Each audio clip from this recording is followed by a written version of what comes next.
സ്വത്തോഹരി വെക്കുമ്പോൾ ഇന്ന് ആരാണത് ശ്രദ്ധിക്കാറുള്ളത്? ബാപ്പയുടെ സ്വത്തോഹരി വെക്കുമ്പോ ഇന്ന് ബന്ധപ്പെട്ട മക്കൾ ചിന്തിക്കുന്നുണ്ടോ, എന്റെ ബാപ്പാക്ക് ഇതാ ഇത്രയും സമ്പത്തുണ്ട്, ഇത് ഞങ്ങൾ ഓഹരി വെക്കാൻ പോവുകയാണ്. ബാപ്പ ജീവിതകാലത്ത് ഒരു ഹജ്ജ് ചെയ്തില്ല, ബാപ്പ ജീവിതകാലത്ത് പലപ്പോഴും സക്കാത്ത് കൊടുത്തിട്ടില്ല. ആ സക്കാത്ത് കൊടുക്കാൻ ബാപ്പ അങ്ങനെ നീട്ടിവെച്ചതാണ്. ഇതറിയാവുന്ന മക്കൾ അവരെന്ത് ചെയ്യണം? അവരതിൽ നിന്ന്, ആ സ്വത്തിൽ നിന്ന് ഒരാളെ ഹജ്ജിന് പറഞ്ഞയക്കണം. അത് നിർബന്ധമായ ബാധ്യതയാണ്. ആ കാശ് അതിന് ബാപ്പയുടെ സ്വത്തിൽ നിന്നെടുത്തുകൊണ്ട് ഹജ്ജ് ചെയ്യണം. ബാപ്പയുടെ സ്വത്തിൽ നിന്നെടുത്തുകൊണ്ട് സക്കാത്തിന്റെ കടം വീട്ടണം.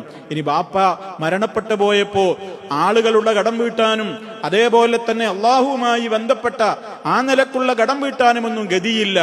പാപ്പറായി ദരിദ്രനായിട്ടാണ് ഒരു ബാപ്പ മരണപ്പെട്ടു പോയിട്ടുള്ളതെങ്കിൽ മക്കളെ സംബന്ധിച്ചിടത്തോളം ബാപ്പ നാട്ടുകാർക്ക് കൊടുക്കാനുള്ള കടബാധ്യതകൾ വീട്ടൽ നിർബന്ധമുണ്ടോ? നിർബന്ധമില്ല എന്നുള്ളതാണ് ആ വിഷയത്തിൽ പണ്ഡിതന്മാരെല്ലാം പറഞ്ഞിട്ടുള്ളത്. മക്കൾക്ക് ബാപ്പയുടെ മേലുള്ള കടങ്ങൾ വീട്ടൽ നിർബന്ധമുണ്ടോ? ബാപ്പയുടെ സ്വത്തുണ്ടെങ്കിൽ ആ ബാപ്പയുടെ സ്വത്തിൽ നിന്ന് എടുത്ത് വീട്ടൽ നിർബന്ധമാണ്. ശേഷമാണ് സ്വത്തോഹരി വെക്കേണ്ടത്. അതേ അവസരത്തിൽ ബാപ്പ കടബാധ്യതയോടുകൂടെ മരിച്ചു, പക്ഷേ ബാപ്പയുടെ സ്വത്തിൽ ഒന്നും കൊടുത്തു വീട്ടാൻ ബാക്കിയില്ല എങ്കിൽ അതൊക്കെ മക്കൾ വീട്ടണോ? വീട്ടേണ്ടതില്ല.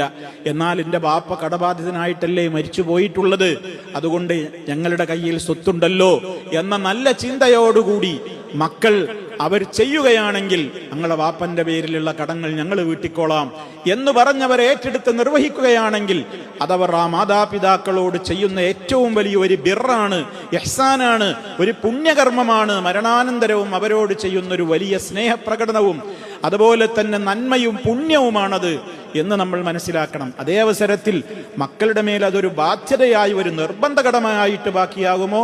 ഇല്ല. ബാപ്പക്ക് സ്വത്തില്ലെങ്കിൽ